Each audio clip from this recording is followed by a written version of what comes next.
Hello, friends, and welcome to the Exams Made Simple. So, we are back again with the Hindu analysis for 5, 6, 7, and 8 जुलाई। 4 दिनों का analysis करूंगा पूरा newspaper में, जो जो important था सारा कुछ बता दूंगा आप लोग को। और जो भी अगर आपने देख लिया हो कहीं और का एनालिसिस तो अच्छी बात है, नहीं देखा हो तो रिवाइज कर लीजिएगा, मान लीजिएगा रिवीजन एक तरीके से, ठीक है ना। तो स्टार्ट करते हैं। सबसे पहले तो हम आज के न्यूज़पेपर में कुछ एक दो क्वेश्चंस देखेंगे जिनके आंसर्स आप कर सकते हो तो अच्छी बात है। पहला सवाल है लेक बोगोरिया, अभी रिसेंटली न्यूज़ में था लेक बोगोरिया, आपको बताना है कि कहाँ पे सिचुएटेड है। ऑप्शंस आपके सामने है Great Rift Valley, Yosemite Valley and Kaghan Valley या कलालू वैली, ठीक है ना। तो आपको बताना है कि बोगोरिया लेक कहाँ पर है। तो it's a very good question, map based question है। The correct answer for this is a Great Rift Valley, ठीक है ना, इसको याद रखिएगा, a Great Rift Valley is the answer for this. अगले सवाल पे आते हैं, दूसरा सवाल जिसका आंसर आपको करना है। तो आपको कुछ स्टेटमेंट्स दिए हैं article 3 of the Indian constitution के रिगार्डिंग। आर्टिकल 3 इंडियन कॉन्स्टिट्यूशन के रिगार्डिंग स्टेटमेंट्स है। पहला स्टेटमेंट कह रहा है the president of India has to refer a bill contemplating to alter the name of any state to respective state legislature for expressing its views within a specific period. दूसरा statement कह रहा है the president is bound by the views of the state legislature and should accept it. तो अब मतलब कि statement तो आपने पढ़ लिया कि अगर आप किसी स्टेट का नाम चेंज करना है तो अल्टर करने के लिए स्टेट लेजिस्लेचर के पास व्यूज के लिए भेजा जाता है। दूसरा स्टेटमेंट इन्होंने बोला कि the president is bound by the views of the state legislature. तो आपको बताना है कि करेक्ट स्टेटमेंट कौन कौन से हैं, one only, two only, both या नन। बहुत ही आसान सवाल है, आई होप आप लोग कर पाएंगे। पॉलिटी का बिल्कुल बेसिक क्वेश्चन है। The correct answer for this is ए, यानी कि वन ओनली। सेकंड स्टेटमेंट गलत है, क्यों?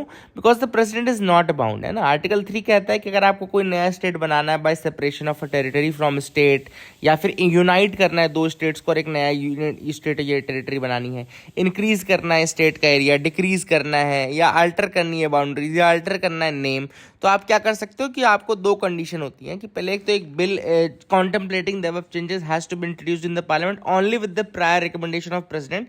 हाँ, इसके याद रखें, कंडीशन ये रहती है कि बिल अगर इंट्रोड्यूस होगा तो केवल प्रेसिडेंट के प्रायर रिकमेंडेशन पे ही ये आ सकता है। दूसरा, रिकमेंड करने से पहले प्रेसिडेंट को रिफर करना पड़ता है to the state legislature for expressing its views within a specific period, तो स्टेट के लिए भेजा जाता है, ठीक है ना। लेकिन the president is not bound by the views of the state legislature, चाहे स्टेट लेजिस्लेचर बोले चाहे ना बोले, वो चेंज कर सकते हैं, अल्टर कर सकते हैं। आई hope you got clarity regarding this. आगे मूव करते हैं, देखते हैं और क्या इंपॉर्टेंट न्यूज़ आर्टिकल हैं। पूरे जितने भी न्यूज़पेपर था आज का उसमें क्या क्या इंपॉर्टेंट न्यूज़ आर्टिकल हैं, ठीक है ना। थोड़ा सा अपन नीचे वाले पेजेस में आ जाते हैं, नीचे से ही शुरू करते हैं, देखते हैं क्या है। स्पोर्ट्स सेक्शन में यूरोस की न्यूज़ है। यूरो कप किसका होता है? यूएफए यूरो कप, ये फुटबॉल का होता है ना। यूएफए यूरो चल रहा है और यहाँ पे कोपा अमेरिका जो है वो साउथ अमेरिकन लीग होती है, अमेरिकन लीग होती है, जिसमें इस बार तो कनाडा ने भी किया है। कनाडा काफ़ी अच्छा परफॉर्म भी कर रही है, ठीक है। तो वर्ल्ड पेज में जो पहली न्यूज़ थी वो थी cold war reflex NATO nations जो हैं they are feeling the urge to spend. तो अब हुआ क्या, एक्चुअली हुआ ये है कि जो नेटो नेशंस है, जो नेटो के मेंबर्स हैं, they are spending more in the defence, है ना। तो कुल मिलाकर के न्यूज़ ये कि डिफेंस में जो स्पेंडिंग है वो नेटो नेशंस ने बढ़ा दी है ना। और जब कोल्ड वॉर के एरा में जैसा डिफेंस स्पेंडिंग था उसी लेवल पे करना चाह रहे हैं वो। एक तो रीज़न ये भी है क्योंकि यूक्रेन और रशिया का जो वॉर चल रहा है, रशिया जो है काफ़ी एक्टिव है। दूसरा जो रीज़न है वो ये है कि जो डोनाल्ड ट्रंप है, he can become again the president of USA. तो ये भी एक न्यूज़ है जिस कारण से डिफेंस स्पेंडिंग वो लोग बढ़ा रहे हैं ना। तो याद रखिएगा। नेटो की बात करें तो नेटो का जो फॉर्मेशन था 1949 में हुआ था, और नेटो जो था वो वॉशिंगटन ट्रीटी की मदद से बना था, वॉशिंगटन ट्रीटी के थ्रू बना था। और इट्स अ ग्रुप और जिसमें कि न केवल अमेरिकन नेशन है, न केवल अमेरिका है, बल्कि यूरोपियन नेशंस भी है मेजरली, और दे आर देयर। एंड ये इसमें एक इम्पॉर्टेंट ये है कि जब कोल्ड वॉर के टाइम इसको बनाया गया था तब इसका मेन रीज़न था रशिया से इसका बचाव करना, ठीक है ना। रशिया से या कम्युनिस्ट आइडियोलॉजी से इसका बचाव करना था, इसका याद रखिएगा। इसीलिए वॉशिंगटन ट्रीटी में एक मिलिट्री प्रोविजन भी है आर्टिकल 5 का। आर्टिकल 5 ये कहता है कि अगर आप किसी एक नेटो मेंबर पर अटैक करते हो तो it will be considered as attack on each and every member, and सारे के सारे मेंबर्स फिर आपके ऊपर अटैक करेंगे वापस से, ठीक है ना। तो एक इंपॉर्टेंट चीज़ ये आपको याद रखनी है। दूसरी चीज़ आपको बता दूं, नेटो में इस समय 32 मेंबर हैं as per the Hindu also. Now there are 32 members, जो लेटेस्ट 2 मेंबर्स हैं वो है आपके हैं फिनलैंड एंड दूसरा है स्वीडन। तो याद रखिएगा फिनलैंड स्वीडन के साथ 32 मेंबर है, तो ये भी आप याद रखिएगा। बाकी मेंबर्स आप देख लीजिए अगर आपको पता हो तो। इसका जो हेडक्वार्टर है दैट इज इन ब्रुसेल्स, तो ब्रुसेल्स में इसका हेडक्वार्टर है। ये सारी चीजें आपको मैंने बता दी। I hope you got clarity. आगे मूव करते हैं। प्रेसिडेंट जो ईरान के प्रेसिडेंट इलेक्ट हैं पेजेश्कियन, इनको भी नाम याद रखिएगा, है ना, Masoud Pezeshkian, he is the new president elect of the Iran. तो ये थोड़ा सा ठीक है, ये भी फैक्ट आप फैक्ट के रूप में ये देख लीजिए। आगे मूव करते हैं। यहाँ पे कुछ इंपॉर्टेंट न्यूज आर्टिकल्स है। FSSAI mandate salt sugar fat info in bold. अब Food Safety and Standards Authority of India जो है फसाई ने अप्रूव कर दिया है एक प्रपोजल, जिसमें उन्होंने ये कहा है कि जो न्यूट्रिशनल इंफॉर्मेशन है किसी भी फूड आइटम की, उसमें total sugar content, total salt content और टोटल सैचुरेटेड फैट जो होगा वो बोल्ड लेटर्स में लिखा जाना चाहिए। बोल्ड लेटर्स में लिखा जाएगा और रिलेटिवली इंक्रीज्ड फॉन्ट में लिखा जाएगा, ताकि जो लोग उसको यूज कर रहे हैं उनको बिल्कुल उस तरह से पूरी तरीके से पता हो कि क्या सॉल्ट, क्या शुगर और क्या फैट इनटेक वो ले रहे हैं। ठीक है ना, तो that is a thing is important. I hope you got clarity regarding that as well. इसके अलावा आपको और बता दूं FSSAI के बारे में कुछ फैक्ट्स, जैसे कि food Safety and Standards Authority of India जो है एक ऑटोनॉमस स्टैट्यूटरी बॉडी है। इसका एस्टैब्लिशमेंट हुआ था food Safety and standards act 2006 के तहत। ठीक है ना, स्टैट्यूटरी बॉडी है और इसका फॉर्मेशन हुआ था food Safety and standards act 2006 के अंतर्गत। Ministry of health and family welfare के अंतर्गत ये आती है एंड इसका हेडक्वार्टर है दिल्ली में। एफएसएस एक्ट जो है 2006 का, ये कंसोलिडेट करता है वेरियस एक्ट्स एंड ऑर्डर्स। बहुत सारे एक्ट्स एंड ऑर्डर कंसोलिडेट हुए थे तब जाकर के ये बना था। तो कौन कौन से हुए थे, ये क्वेश्चन यूपीएससी ने पूछा हुआ है, इसलिए एक बार फिर से देख लो। Prevention of food adulteration act 1954, fruit products order 1955, meat food products order 1973, vegetable oil products control order 1947, edible oil packaging regulation order 1988, milk and milk products order 1992। ठीक है ना, फिर इन सबको रिपील कर दिया गया था एफएसएस एक्ट 2006 के समय और फिर सिर्फ एफएसएसएआई आ गया। ठीक है ना, और उसके बाद 2008 से एफएसएसएआई कंटिन्यूसली वर्किंग कर रहा है। तो ये आप सारी चीज़ें याद रख सकते हैं। 7 मेन काम है जो एफएसएसएआई करता है। जैसे पहले करता है सेट स्टैंडर्ड्स और फूड प्रोडक्ट्स के स्टैंडर्ड सेट करना, develop safe food practices, license food business, ensure compliance through inspections, test food for standards, train and build capacity, citizen outreach. तो ये 7 काम है जो एफएसएसएआई के हैं। ठीक है, आप देख लीजिएगा। Vadhavan a global port in the making. अब देखो यहाँ पे पोर्ट की एक्चुअली बात चल रही थी, तो एक तो इंपॉर्टेंट चीज़ पहले आपको याद रखनी है कि जो पोर्ट कंटेनराइज्ड पोर्ट का बिजनेस है वो ट्रेड में बहुत इंपॉर्टेंट है। इंडिया का शेयर जो है कंटेनराइज्ड ट्रेड में वो इंक्रीज होता जा रहा है ग्लोबल ट्रेड के कंपैरिजन में, बट अभी भी बहुत सारी शॉर्टकमिंग्स है। जैसे ऑथर ने कुछ शॉर्टकमिंग्स यहाँ पे बताई हैं कि क्या हमारे कंटेनराइज्ड ट्रेड की क्या शॉर्टकमिंग्स है। तो पहला इन्होंने कहा कि भाई प्रोडक्टिविटी कम है हमारे यहाँ, तो ऑब्वियसली बात है कंटेनराइज्ड ट्रेड कब चलेगा, जब प्रोडक्टिविटी ज़्यादा होगी। दूसरा इन्होंने टर्न अराउंड टाइम जो है शिप्स का वो ज़्यादा लगता है, टर्न अराउंड टाइम काफ़ी ज़्यादा है। देन यूटिलाइजेशन ऑफ बर्थ हमारे यहाँ इतनी प्रॉपर नहीं है और टेक्नोलॉजी का इनेबलमेंट इतना ज़्यादा नहीं है। तो ये 4 रीजंस यहाँ पे ऑथर ने बताए कि वो कंटेनराइज्ड ट्रेड की शॉर्टकमिंग्स क्या क्या है। दूसरा ऑथर ने कहा कि भाई इंडिया की जो कोस्ट लाइन है 7517 किलोमीटर की, 7517 किलोमीटर्स की है। ये एक्सटेंड करती है across 9 states and 4 union territories. It extends across 9 states and 4 UTs. ठीक है ना, और in the recent year the government has initiated policy measures to attract private investment in the port sector. Port sector में हमने काफ़ी प्रयास भी किए हैं गवर्नमेंट ने, ताकि कुछ मतलब अट्रैक्ट किया जा सके प्राइवेट इन्वेस्टमेंट को, जैसा कि उन्होंने 100% एफडीआई कर दिया। ये भी लिख लेना कि पोर्ट सेक्टर में 100% एफडीआई कर दिया गवर्नमेंट ने। ठीक है ना, हमारे इंडिया में भी 76 फंक्शनल पोर्ट्स हैं, जिसमें 12 मेजर पोर्ट हैं, 64 नॉन मेजर पोर्ट हैं। ठीक है ना, याद रखिएगा 76 फंक्शनल पोर्ट्स हैं, 12 मेजर और 64 नॉन मेजर पोर्ट्स हैं। अब अभी जो ये आर्टिकल लिखा गया है ये वधवान पोर्ट के लिए लिखा गया है ना। वधवान पोर्ट के ऊपर क्यों लिखा गया है, ये वधवान जो है ये पालघर डिस्ट्रिक्ट महाराष्ट्र के आसपास आता है, याद रखिएगा। एंड याद रखिएगा इसको एक मेगा पोर्ट के रूप में डेवलप किया जा रहा है। Now the approval has been done for setting up an all weather deep water mega port, जो कि वधवान में सेटअप किया जाएगा पालघर डिस्ट्रिक्ट में महाराष्ट्र में। ठीक है ना, ये एक इंपॉर्टेंट चीज़ है, याद रखिएगा। I hope you got clarity. अच्छा, एक और चीज़ मैं आपको बताना चाहता हूँ थोड़ा जोग्राफिकल पॉइंट ऑफ व्यू से, ये आपको ज़्यादातर लोग नहीं बताएंगे जब ये न्यूज़ पढ़ाएंगे। तो देखो इंडिया की जो यहाँ का जो लोअर पार्ट है कुछ इस तरीके से है ना, तो हमारा वेस्टर्न कोस्ट है और ये हमारा ईस्टर्न कोस्ट है। ये आपको पता है क्या कि जब वेस्टर्न कोस्ट का फॉर्मेशन हुआ था उसके पहले वेस्ट कोस्ट में एक फॉल्ट आ गया था और ये पार्ट यहाँ पे पानी के अंदर सबमर्ज हो गया था ना, इसलिए हम बोलते हैं कई बार कि द्वारका वारका वाला पार्ट जो है वो सबमर्ज है उसके अंदर, बोलते हैं कि नहीं बोलते हैं। तो अब देखो यहाँ पे एक चीज़ आपको बता देता हूँ कि जैसे हमारे जब जब हमारे उसकी बात करेंगे, कोस्ट की बात करेंगे, वेस्ट कोस्ट ईस्ट कोस्ट में, तो हमारा जो ये वाला वेस्टर्न कोस्ट है ये हमारा सबमर्जेंट कोस्ट है, इसको बोलते हैं सबमर्जेंट कोस्ट, सबमर्ज्ड कोस्ट। और इसको बोलते हैं ईस्टर्न को बोलते हैं इमरजेंट कोस्ट। क्या बोलते हैं? इमरजेंट कोस्ट, ठीक है ना। तो याद रखिएगा, the western part is submergent coast and the eastern part is emergent coast. E से ईस्टर्न, ई से इमरजेंट, याद रख लीजिएगा। अच्छा, जो सबमर्जेंट कोस्ट होते हैं ना, they provide better condition for development of natural ports. इसीलिए याद रखिएगा कि जो हमारे नेचुरल पोर्ट्स हैं ज़्यादातर वो हमारे वेस्टर्न बॉर्डर्स में डेवलप होते हैं। क्यों? क्योंकि जो सबमर्जेंट होते हैं दे प्रोवाइड बेटर, क्योंकि ऑब्वियस बात है पानी ऊपर है, लैंड नीचे है, सबमर्ज्ड है, तो यहाँ पे पोर्ट शिप को उतरना ज़्यादा आसान होगा, है ना। तो therefore it is better condition जो होती है नेचुरल पोर्ट डेवलप करने की, वो वेस्टर्न में है। इंडिया में भी यही है कि वेस्टर्न जितने भी नेचुरल पोर्ट्स हैं वो वेस्टर्न पार्ट में रहेंगे और जो भी मैन मेड और इधर है वो ईस्टर्न पार्ट में रहेंगे। तो ये एक इंपॉर्टेंट चीज़ आप याद रखिएगा कि जो मैंने आपको बताई, ठीक है। I hope you got clarity regarding that as well. AI can help boost speedway safe. अब यहाँ ट्रैफिक मॉनिटरिंग लाइट्स के लिए बेसिकली यहाँ पे AI का यूज़ किया जाएगा। एक इंपॉर्टेंट फैक्ट इसमें लिखा है, जो हमारा गोल है कि हम रोड एक्सीडेंट्स को 50% करना चाहते हैं। द रोड एक्सीडेंट्स गवर्नमेंट का टारगेट है कि 50% करना चाहते हैं बाय 2030। याद रखिएगा 2030 तक हम अपने रोड एक्सीडेंट्स को 50% करना चाहते हैं, जो प्रेजेंट लेवल है। तो that is one thing which you can remember from this news item. I hope you got clarity. आगे मूव करते हैं, देखते हैं क्या इंपॉर्टेंट न्यूज़ आर्टिकल्स हैं। बहुत ही अच्छे से आप मेरे साथ बढ़ सकते हो। On expunction powers in Parliament. अब ये जो आर्टिकल लिखा गया है, ये लिखा गया है एक्सपंक्शन पावर के ऊपर। तो सबसे पहले तो आपका सवाल होगा कि सर एक्सपंक्शन क्या होता है। एक्सपंक्शन बहुत ही सिंपल शब्दों में पहले मैं आपको बताता हूँ, वेरी इजी वर्ड्स।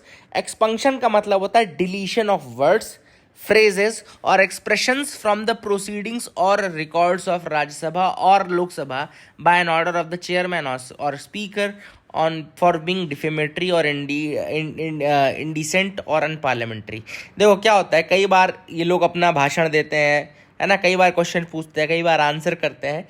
तो क्या होता है, कई बार जो पार्लियामेंटेरियंस होते हैं उनकी भाषा बहुत ही असंसदीय भाषा होती है। असंसदीय शब्द हिंदी में यूज़ किया जाता है। असंसदीय मतलब जो संसद में यूज़ किया जाने लायक नहीं है, जैसे कि या तो डेरोगेटरी होगा या डिफेमेटरी होगा, है ना, इस तरीके के, या बड़ा ही वाला वाहियात सा वर्ड होगा, अनडिसेंट, इनडिसेंट होगा, अनपार्लियामेंट्री, अनडिग्निफाइड।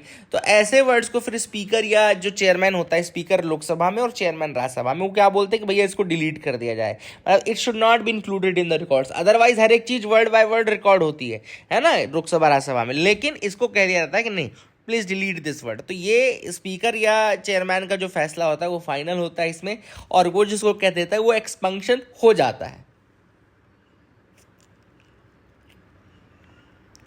अब आप यहां देख लीजिए, कुछ आर्टिकल्स लिखे हैं तो वो भी मैं आपको बता देता हूँ। आर्टिकल 105 देखो लिखा गया है कि the constitution contains privileges for the freedom of speech in the parliament. तो आप सबको प्रिविलेजेस के बारे में पता होगा ना, कि जो पार्लियामेंटेरियंस होते हैं उनको इंडिविजुअल फ्रीडम भी होती है और टोटल पार्लियामेंट की कलेक्टिव फ्रीडम भी होती है। तो ऐसे जो फ्रीडम ऑफ स्पीच है वो उनकी इंडिविजुअल फ्रीडम है, ठीक है ना।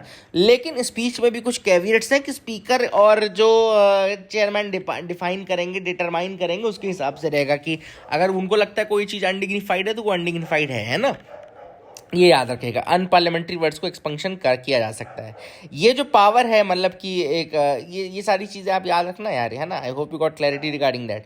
अच्छा, मान लो कोई एमपी एलिगेशन कर रहा है किसी एमपी के ऊपर, तो याद रखिएगा एमपी को एलिगेशन लगाने का अधिकार है, लेकिन एक इंपॉर्टेंट चीज़ याद रखिएगा, अगर कोई एमपी के ऊपर एलिगेशन लगा रहा है तो आपको पहले एडवांस नोटिस देना पड़ेगा।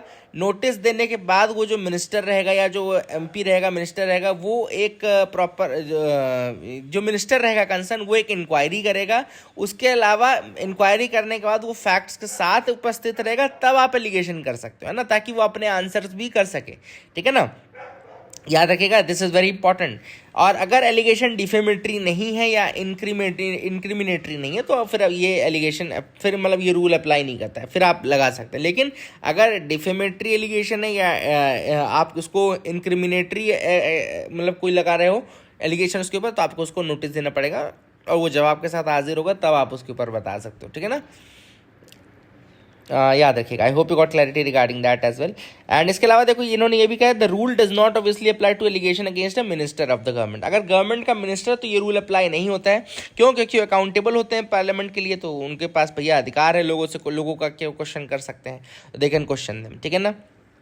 इसके अलावा देखो लिखा भी है, the chairman and speaker are vested with the power to order the expunction of remarks under rule 261 and rule 380 and rule 381 of the rules of procedure of the Rajya Sabha and Lok Sabha respectively. तो आप देख सकते हैं कहाँ कहाँ रूल्स है, लेकिन ये रूल के नंबर आप मत याद रखिएगा, बट याद रखिएगा पावर किसके पास है, वो मैंने आपको बता दिया है। I hope you got clarity. आगे मूव करते हैं, the problem of special packages. अब ये जो आर्टिकल लिखा गया, ये लिखा गया इसलिए ताकि ऑथर ये बताना चाहता है कि भैया देखो अब एरा आ गया है कोलिशन गवर्नमेंट का। पहले तो भैया एक पार्टी पावर में थी, अब जो है अब आ गया क्या, कोलिशन गवर्नमेंट। कोलिशन गवर्नमेंट में पता है आपको कि बहुत सारी पार्टीज जुड़ती हैं। तो अब होता क्या है कि स्टेट लेवल की जो पार्टीज जुड़ती हैं वो अपना बेनिफिट या स्टेट का बेनिफिट कराने के लिए स्पेशल पैकेज मांगने लगती हैं। जैसा कि आपको पता होगा कि तेलंगाना का ये आंध्र प्रदेश के लिए भी स्पेशल पैकेज मांग रहे हैं नायडू जी। इसके अलावा बिहार के लिए स्पेशल पैकेज मांग रहे हैं आपके जो नीतीश कुमार जी हैं, ठीक है ना। तो अब ऑथर ने कहा है कि ये जो चीज़ें हैं बहुत ज़्यादा प्रॉब्लमेटिक चीज़ें हैं और ऐसी चीज़ें नहीं होनी चाहिए। लेकिन अब चूंकि कोलिशन गवर्नमेंट का एरा फिर से शुरू हो गया है, इसलिए दोबारा से ये चीज़ें शुरू हो जाएंगी। अब यहाँ पर कुछ आर्टिकल्स भी लिखे गए हैं जिसपे ऑथर ने आएगा, मैं आपको बता दूंगा क्या क्या है। सबसे पहले तो आपको याद रखना है कि स्पेशल पैकेजेस और ये जो ग्रांट्स होती हैं ये सेंट्रल गवर्नमेंट या स्टेट गवर्नमेंट अपनी मर्जी से दे देते हैं, ठीक है ना। अपनी मर्जी से ये सेंट्रल गवर्नमेंट और स्टेट गवर्नमेंट्स ग्रांट दे देते हैं। इसका एक आर्टिकल भी आप लोग नोट कर लीजिएगा, article 282 of the Indian constitution, ठीक है ना। क्या आर्टिकल है? Article 282 of the Indian constitution. अगर आप लोग सर्च करें, एक बार खोल के देखें, मैं आपको वैसे बता देता हूँ article 282 of the Indian constitution क्या है करता है।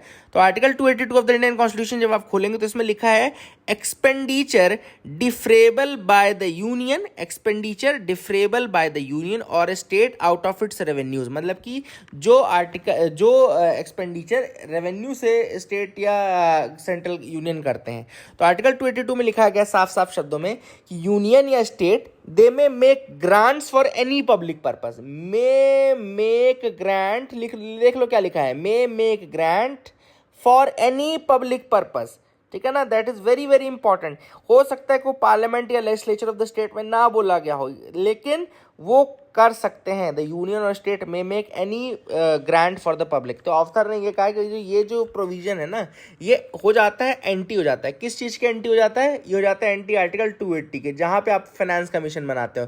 एक कॉन्स्टिट्यूशनल बॉडी आप ऑलरेडी बना रहे हो जो कि ये बता रहा है कि कैसे यूनियन से स्टेट में रिजर्व जाएंगे और फिर आप उसको फिर 282 के तहत फिर ग्रांट और ये सब दे दे करके अलग अलग स्टेट्स को पहुंचा देते हो। देखो ये लिखा भी आर्टिकल 282, देखो लिखा है ये जो डिस्क्रिशनरी पावर है ग्रांट की, आर्टिकल 282 के अंतर्गत ही मिली है। तो ये मैंने आपको बता दिया है। इसके अलावा मैंने आपको ये भी बता दिया जो आर्टिकल 280 है फॉर द फाइनेंस कमीशन, ठीक है ना। इसके अलावा एक आर्टिकल और होता है आर्टिकल 275। तो ये भी आप लिख लीजिए in your notes, article 275 of the Indian constitution, ठीक है, लिख लिया। तो आर्टिकल 275 जो है इसमें grant from union to certain states भी लिखा गया है, ठीक है, याद रखेगा, grant from union to certain states. तो ये भी रिगार्डिंग ग्रांट्स ही है, आर्टिकल 275 भी ग्रांट्स के रिगार्डिंग है, लेकिन वो है from union to certain states. इसमें लिखा गया है कि भैया ये पार्लियामेंट में by law provide from the consolidated fund of India. तो ये जो पैसा जाता है कंसोलिडेटेड फंड ऑफ इंडिया से जाता है, ये वाला आर्टिकल 275 वाला। तो ये भी आप याद रख सकते हो। तो I hope you got clarity regarding that. But author ने ये कहा कि ये जो प्रॉब्लम स्पेशल पैकेजेस हैं ये प्रॉब्लमैटिक है। एक लेवल प्लेइंग फील्ड सबको मिलना चाहिए, सिर्फ कोलिशन गवर्नमेंट की फायदे के लिए नहीं होना चाहिए। तो that is have been mentioned. Editorial 2 पे आते हैं, ANRF plan has got off on the wrong foot. अब ये जो आर्टिकल लिखा गया है ये अनुसंधान नेशनल रिसर्च फाउंडेशन के ऊपर लिखा गया है। आप सबको पता है कि ANRF एक्ट आया था 2023 में, और ये ऑलरेडी जो आपका न्यू एजुकेशन पॉलिसी है 2020 की, न्यू एजुकेशन पॉलिसी 2020 में मेंशन्ड है कि NRF यानी कि नेशनल रिसर्च फाउंडेशन के रूप में बनाया जाएगा, जिसका मेन काम है रहेगा रिसर्च और ये सब करना। उसी के बेसिस पे पार्लियामेंट ने ANRF एक्ट 2023 लेकर के आए थे, ठीक है ना। अब उसके अलावा अब अभी रिसेंटली अनाउंसमेंट किया गया था इसके, आप सबको पता होगा गवर्निंग बोर्ड का अनाउंसमेंट किया गया था। तो याद रखिएगा इसमें एक तो 2 फैक्ट याद रखिएगा कि 15 मेंबर का गवर्निंग बोर्ड बनाया गया और 16 मेंबर की एग्जीक्यूटिव काउंसिल बनाई गई है। 15 मेंबर का गवर्निंग बोर्ड है और 16 मेंबर की एग्जीक्यूटिव काउंसिल है, ठीक है ना। तो ये 2 फैक्ट याद रखेगा। इसके अलावा याद रखेगा कि एएनआरएफ में अभी दिक्कत क्या है। ऑथर ने जो दिक्कतें बताई वो मैं आपको बताता हूँ। सबसे पहली दिक्कत है कि आपको ये पता है कि इसमें मेजरली जो कॉन्स्टिट्यूएंट्स होंगे, जो काम ये करेगा वो स्टेट लेवल से रिलेटेड, इंडस्ट्री से रिलेटेड, एकेडमिया से रिलेटेड करेगा। बट अगर आप देखें, चाहे गवर्निंग बोर्ड हो चाहे एग्जीक्यूटिव काउंसिल हो, they do not have any member from the centre और स्टेट यूनिवर्सिटीज और कॉलेजेस। सबसे बड़ा डिसएडवांटेज तो मेंबरशिप में है कि कोई मेंबर नहीं है फ्रॉम द सेंटर और स्टेट यूनिवर्सिटीज़ और कॉलेजेस, ठीक है ना। तो एक चीज़ तो ऑथर ने ये बोली है। दूसरा उन्होंने बोला कि सारे ब्यूरोक्रेटिक लोगों को आपने डाल दिया है, secretary department of science technology, secretary department of biotechnology, department of scientific industrial research, earth sciences, agriculture, इन सबके सेक्रेटरीज को आप डालिए तो एक ब्यूरोक्रेटिक बॉडी ग्रुप में ये बन के रह जाएगी। इसमें कोई अलग से इनपुट, आउटसाइड इनपुट या जिन लोगों को असली प्रॉब्लम पता है वो लोग नहीं इंक्लूड हो पा रहे हैं, ठीक है ना। तो that is what has been mentioned by this. इसके अलावा ऑथर ने कहा कि एएनआरएफ में बहुत सारी कमिटीज ना बनाई जाए। अगर बहुत सारी कमिटीज बना दिया जाएगा तो इट विल क्रिएट कंफ्यूजन, है ना। तो आपको बहुत सारी कमिटीज नहीं बनानी चाहिए थी। You should have created only one committee जो कि सारे काम को ओवरलुक देखे, ताकि डिसीजन मेकिंग भी फास्ट हो। और अगर बहुत सारी कमिटीज बना देंगे तो हर कमिटी अपनी प्रॉब्लम बताती जाएगी, है ना। इसके अलावा इंडस्ट्री का जो रिप्रेजेंटेशन है वो बिल्कुल नहीं है। ऑथर ने कहा कि इंडस्ट्री का रिप्रेजेंटेशन होना चाहिए था। सबसे अधिक जो ज़रूरत है वो इंडस्ट्रियल रिप्रेजेंटेशन की थी, but they are not being represented. इसके अलावा आप चूंकि ये भी प्लान कर रहे हैं कि जो फंडिंग आएगी वो भी नॉन गवर्नमेंट सोर्सेज और इंडस्ट्री से आएगी और उनके लोगों को ही आपने इंक्लूड नहीं किया, तो दैट इज अगेन प्रॉब्लमैटिक, ठीक है ना। And there is no representation from Indian industry, specially Indian industry से तो बिल्कुल नहीं है। एमिनेंट एकेडमिशियंस होने चाहिए तो वो भी नहीं है, मिसिंग है ना। तो यह सब ऑथर ने कहा है। इसके अलावा ऑथर ने कहा कि the future chief executive officer जो होना चाहिए, चीफ एग्जीक्यूटिव ऑफिसर एएनआरएफ का होना चाहिए, he should have the background in industry as well as academia, है ना। तो किसी ऐसे व्यक्ति को लेना चाहिए एंड कोई ऐसा व्यक्ति होना चाहिए जो पैसा रेज कर सके, ये सारी चीज़ें समझ सके, है ना। तो that has been mentioned by the author कि एक ओवरऑल की ज़रूरत है। I hope you got clarity, I hope आपको समझ में आ गया होगा। इसके अलावा अगला आर्टिकल जो है वो ग्राफीन के ऊपर आया, तो ग्राफीन के बारे में बता दूं। देखो, ग्राफीन के बारे में सिंपल शब्दों में जो यूपीएससी पूछेगा वो बताता हूं। तो एक स्टेटमेंट तो रहेगा कि it is a 1 atom thick sheet of carbon, ये बिल्कुल सही है। The carbon atoms are arranged in honeycomb like pattern, ये भी सही है। याद रखिएगा, ग्राफीन 1 एटम थिक शीट होती है कार्बन एटम्स की। कार्बन का एक दूसरा फॉर्म है, इसलिए इसको एलोट्रॉप ऑफ कार्बन बोलते हैं। हमको पता है ना कि जब कोई एक एलिमेंट अलग अलग फॉर्म्स में एग्जिस्ट कर सकता है तो उसको हम एलोट्रॉप बोलते हैं। तो graphene is actually an allotrope of carbon, ये आप याद रखिएगा। And graphene is considered to be the world's thinnest but strongest and most conductive material. तो थिनेस्ट तो है, वह सिंगल एटम कार्बन है, लेकिन स्ट्रॉन्गेस्ट भी है और वो मोस्ट कंडक्टिव भी है, ठीक है ना, of both electricity and heat. तो ये आपको याद रखना है। I hope you got clarity regarding that as well. It is the world's strongest material आप कह सकते हैं, and it can enhance the strength of other materials as well, अगर आप उनके साथ इसको यूज़ करते हैं ग्राफीन को। तो I hope you got clarity, I hope आपको समझ में आ गया होगा। आगे मूव करते हैं, देखते हैं और क्या इंपॉर्टेंट आर्टिकल है। तो इसमें एक जो आर्टिकल है, इसमें सिर्फ हम एक चीज़ पढ़ेंगे, ट्रांसपोजोन। ये ट्रांसपोजोन क्या होता है? देखो लिखा है ना, ये ट्रांसपोजोन। तो व्हाट इज दिस? तो अगर मैं आपको बताऊँ, लिखा है मैंने, ट्रांसपोजेबल या ट्रांसपोजोन एलिमेंट्स जो होते हैं इनको जंपिंग जीन्स कहा जाता है। They are known as jumping genes, लिख लीजिएगा। ट्रांसपोजोन्स या ट्रांसपोजेबल एलिमेंट्स जो होते हैं दे आर जंपिंग जीन्स, या ये ऐसे जीन्स होते हैं डीएनए सीक्वेंस के जो कि एक लोकेशन ऑफ द जीनोम से मूव कर सकते हैं टू अनदर लोकेशन। अपने आप ये जीन्स ऐसे होते हैं कि ये डीएनए सीक्वेंस में या डीएनए सीक्वेंस में एक लोकेशन से दूसरी लोकेशन में मूव कर सकते हैं, ठीक है ना। इनका जो डेवलपमेंट हुआ था वो बारबरा मैकलिनटॉक ने किया था, याद रखिएगा। इसके लिए बाद में उनको नोबेल प्राइज़ भी दिया गया था हालांकि। अब ये जंपिंग जीन्स कहाँ कहाँ पाए जाते हैं? क्या एनिमल्स में पाए जाते हैं, ह्यूमंस में पाए जाते हैं? यस, ये एनिमल्स में भी पाए जाते हैं, ह्यूमंस में भी पाए जाते हैं, प्लांट्स में भी पाए जाते हैं। जैसे मेज के जीनोम में 90% ट्रांसपोजेबल एलिमेंट्स होते हैं, ह्यूमन जीनोम में 50% अप्रॉक्सीमेटली ट्रांसपोजेबल एलिमेंट्स होते हैं, जंपिंग जीन्स होते हैं। तो I hope you got clarity regarding that as well, ये भी आपको समझ में आ गया होगा, ठीक है। Bail can not be withheld as a form of punishment. अब सुप्रीम कोर्ट ने बेल के रिगार्डिंग ये कहा कि भाई देखो, बेल नॉर्मली एक रूल होना चाहिए, एक्सेप्शन नहीं होना चाहिए कि आप एक्सेप्शनली किसी को दे रहे हो। और दूसरा ऑथर ने कहा कि बेल को आप पनिशमेंट के रूप में नहीं रोक सकते, कि नहीं आपको you will not be given bail as a punishment for your offence, है ना, क्योंकि जब तक गिल्टी प्रूव नहीं होता है कोई व्यक्ति तब तक आप ऑलरेडी उसको इनोसेंट मानते हो और उस कंसेप्ट में आप उसको बेल दो, है ना। तो this has been there and author ने कहा कि आर्टिकल 21 को फुलफिल करने के लिए बहुत ज़्यादा ज़रूरी है। ठीक है, तो अब कल के न्यूज़पेपर से भी देख लेते हैं कुछ इंपॉर्टेंट आर्टिकल्स या न्यूज़ आर्टिकल जो आए होंगे, है ना। तो लेट्स मूव, आप भी बिल्कुल मेरे साथ पढ़ सकते हैं, you can move head with me. ठीक है,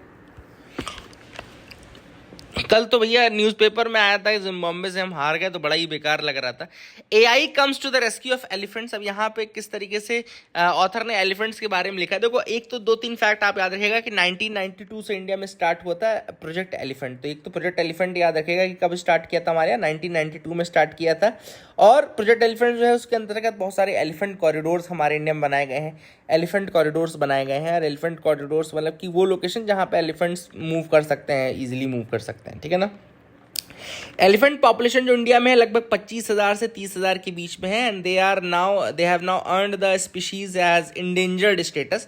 इनको इंडेंजर्ड स्टेटस दिया जा चुका है ना। Their range is estimated to be only 3.5% of what it was earlier. पहले के कंपैरिजन में इनकी रेंज बहुत घट चुकी है ना। And they are restricted now to Himalayan foothills, to the north east, to some forest and central India and hilly forest western and eastern Ghats. तो बस यहीं कहीं ये पाए जाते हैं, यहीं पे हैं।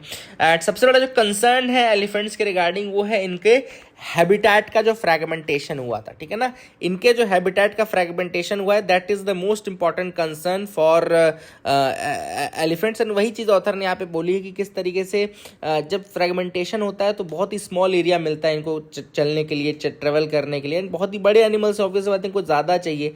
एंड ह्यूमन डेवलप्ड लैंडस्केप्स के कारण भी बहुत ज़्यादा यहाँ पे दिक्कत हुई है, ठीक है ना। तो I hope you got clarity regarding that as well, ठीक है। इसके अलावा ऑथर ने जो पॉइंट्स बताए वो मैं आपको बता देता हूँ। ऑथर ने कहा है कि भैया जब आप एरिया नहीं देते हो प्रॉपर तो इनका होता क्या है कि ये मतलब रिस्ट्रिक्टेड ब्रीडिंग चॉइसेस हो जाती हैं और जेनेटिक बॉटलनेक्स आना शुरू हो जाते हैं, ठीक है ना। एंड जेनेटिक बॉटलनेक्स आना शुरू हो जाते हैं। तो I hope you got clarity regarding that as well. बहुत अच्छा पॉइंट बताया ये, है ना। अच्छा, एक मैं आपको यूपीएससी ने क्वेश्चन पूछा था एलिफेंट्स के रिगार्डिंग, वो बता देता हूँ ताकि आप लोग को वही पता रहे। एलिफेंट्स के रिगार्डिंग उन्होंने एक्चुअली चार स्टेटमेंट्स दिए थे, जिसमें पहला स्टेटमेंट था कि the leader of an elephant group is female. एक लिख लीजिएगा इसको, leader of an elephant group is female. तो yes, it is a correct statement कि लीडर जो होता है एलिफेंट ग्रुप का वो फीमेल होता है। The maximum gestation period can be 22 month. तो yes, the maximum gestation period जो होता है फीमेल्स का वो यहाँ पे 22 महीने के आसपास हो सकता है, ठीक है ना। That is a thing which is important. I hope you got clarity regarding that. एक इसमें क्वेश्चन स्टेटमेंट और था कि 40 साल तक इनकी लाइफ एक्सपेक्टेंसी होती है, वो गलत था। ये 70 साल तक जी सकते हैं, याद रखिएगा। Elephants can live up to 70 years, है ना। एंड इसके अलावा उन्होंने कहा था कि केरला में सबसे ज़्यादा है, तो वो भी गलत था कि कर्नाटका में सबसे ज़्यादा है, ठीक है ना। तो मैंने आपको चारों स्टेटमेंट्स बता दिए हैं। लीडर जो होते हैं इनकी फीमेल होती हैं, जेस्टेशन पीरियड 22 साल का होता है, 22 महीने का होता है, सॉरी, ये भी आप याद रखिएगा। 70 साल तक ये जी सकते हैं। और इसके अलावा जो मैंने आपको बोला कि कर्नाटका में सबसे ज़्यादा है, केरला में नहीं। तो I hope you got clarity regarding that as well. आगे देख लेते हैं और क्या इंपॉर्टेंट आर्टिकल हैं जिनके बारे में हमको डिस्कस करना है। तो यहाँ पे एक आर्टिकल आया था, how to manage the brain eating amoeba.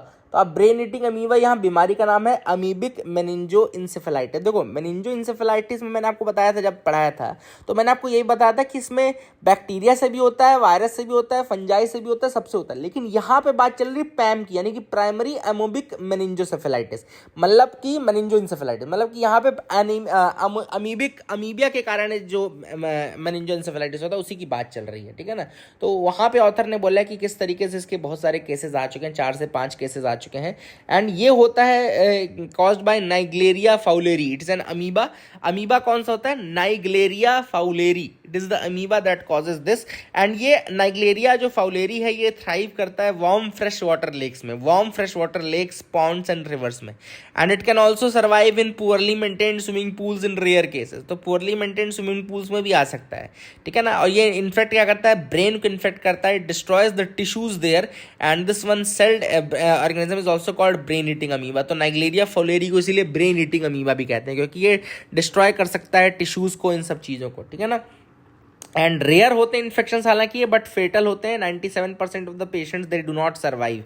तो एक बहुत इंपॉर्टेंट चीज़ आपको ये भी याद रखना है। The amoeba enters the body through the nose and reaches the brain. It destroys the brain tissues and causes their swelling and all. ठीक है ना, तो ये सारी चीज़ें होती हैं। सिम्टम्स अगर हम देखें क्या क्या हैं, तो हेडेक, फीवर, नोजिया, वॉमिटिंग, ये सारे इसके अर्ली सिम्टम्स हैं, है ना। तो ये भी आप याद रख सकते हैं। And the disease however can progress rapidly. Stiff neck, confusion, lack of attention, ये सब इसके सिम्टम्स हैं। लॉस ऑफ बैलेंस, हेलुसिनेशंस भी आते हैं लेटर सिम्टम्स में। तो ये सारी चीज़ें, I hope you got clarity regarding that as well. ठीक है, देखो जो इम्पॉर्टेंट है वो सारी चीज़ें हम देख रहे हैं, जो नहीं इम्पॉर्टेंट है वो नहीं देखेंगे। That's done and settled. Sunday के दिन वैसे ही बहुत सारी चीज़ें नहीं आती हैं। हाँ, डीआरडीओ की न्यूज़ फ्रंट पेज पे कि डीआरडीओ अनवील किया इंडिजिनस लाइट टैंक जिसका नाम जोरावर रखा गया है। तो DRDO built indigenous light tank जिसका नाम जोरावर है।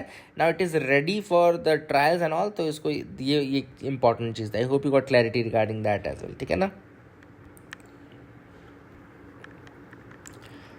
आगे देख लेते हैं अगले कुछ और न्यूज़ आइटम्स जो होंगे। ठीक है, तो you can move ahead with me.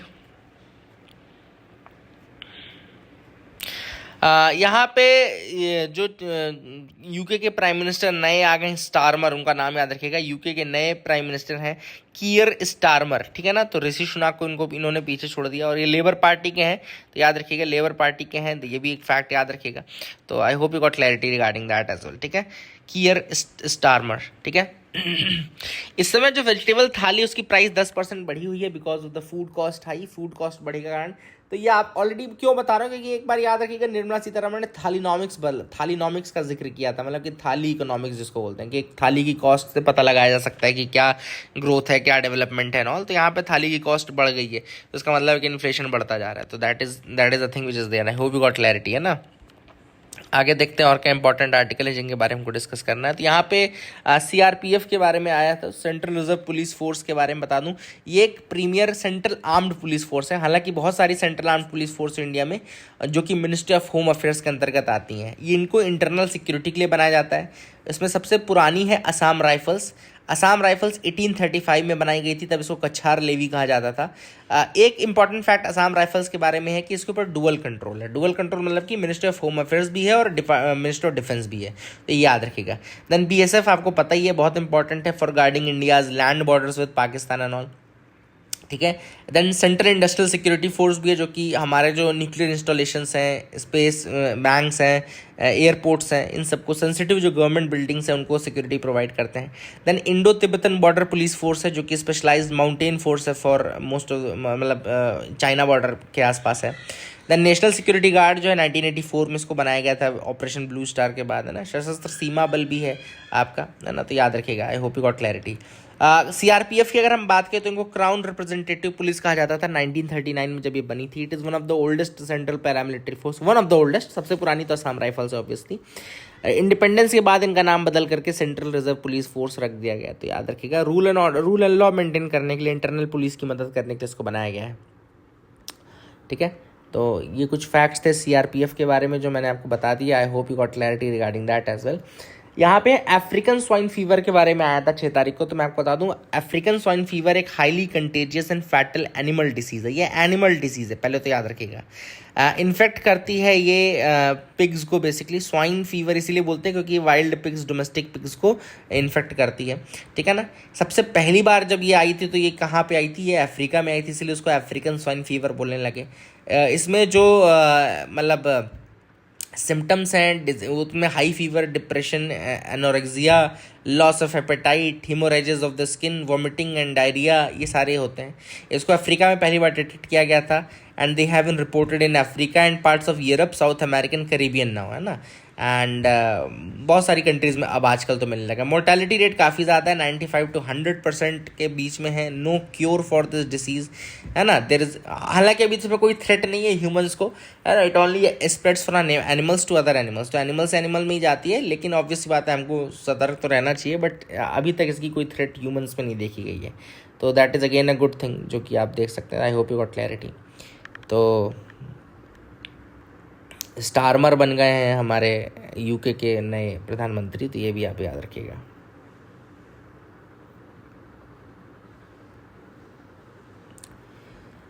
और लेट्स सी कि 5 तारीख को कुछ न्यूज़ आर्टिकल आए थे कि नहीं। हाँ, कॉन्स्क्रिप्शन मैंने आपको ऑलरेडी बताया कि women force to flee Myanmar as junta enforces conscription to booster troops. तो ट्रूप्स को बढ़ाने की कॉन्स्क्रिप्शन यानी कि जो मैंडेटरी फोर्स्ड मिलिट्री सर्विस है वो करवाना चाह रहे हैं म्यांमार में, इसीलिए वहाँ की जो महिलाएं हैं वहाँ छोड़ छोड़ के भाग रही हैं।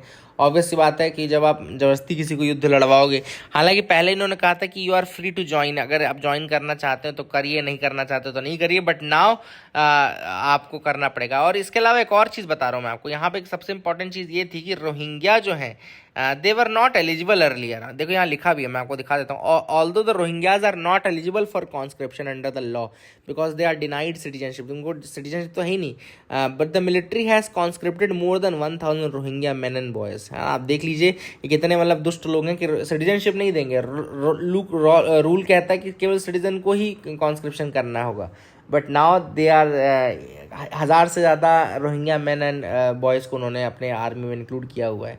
तो आप देख सकते हैं कि कितना ज़्यादा वो चल रहा है। हिजबुल्ला का नाम आया तो हिजबुल्ला का भी बता दूं कि हिजबुल्ला कहाँ का ग्रुप है। इट्स अ लेबनीज़ ग्रुप, याद रखिएगा, लेबनीज़ टेरर ग्रुप है, लेबनान का टेरर ग्रुप है। अभी चूंकि युद्ध चल रहा है इसराइल के साथ भी इनका, तो यहाँ पे काफ़ी ज़्यादा ये न्यूज़ में। और याद रखिएगा इनको बैकिंग कहाँ से मिलती है, तो लेबनीज़ ग्रुप है, इसको बैकिंग ईरान करता है, क्योंकि ईरान और इसराइल के भी संबंध बहुत अच्छे नहीं है, तो याद रखिएगा वहाँ से इनकी बैकिंग आती है। ठीक है, तो I hope you got clarity regarding that as well. Then FATF के बारे में आया था कि FATF ने मुथूट फाइनेंस को सेलेक्ट किया है फॉर FATF रिपोर्ट। तो मुथूट फाइनेंस का कहना है कि भाई हम एकमात्र NBFC हैं, यानी कि नॉन बैंकिंग फाइनेंशियल कंपनी है जिनको सेलेक्ट किया गया है इंडिया से, तो हमारे लिए गर्व की बात है। FATF के बारे में आपको बता दूं तो 1989 में इसका फॉर्मेशन हुआ था, G7 की इनिशिएटिव पे इसको बनाया गया था। और इसका जो मेन काम था जब ये बना था तब केवल मनी लॉन्ड्रिंग को रोकना था। अभी 2001 के बाद इसको टेरर फाइनेंसिंग भी इसके अंदर इंक्लूड कर दिया गया है कि टेरर फाइनेंसिंग को भी आपको रोकना है ना। ठीक है ना, तो I hope you got clarity regarding that as well, ये भी आपको समझ में आ गया होगा। ठीक है, so that is it, I think that is it from the exam point of view. जो भी इंपॉर्टेंट था मैंने आपको बता दिया। आई होप आपको न्यूज़ एनालिसिस अच्छा लगा होगा। Please do like it, do share it among your friends as well. That is it for the day. Thank you, have a nice day.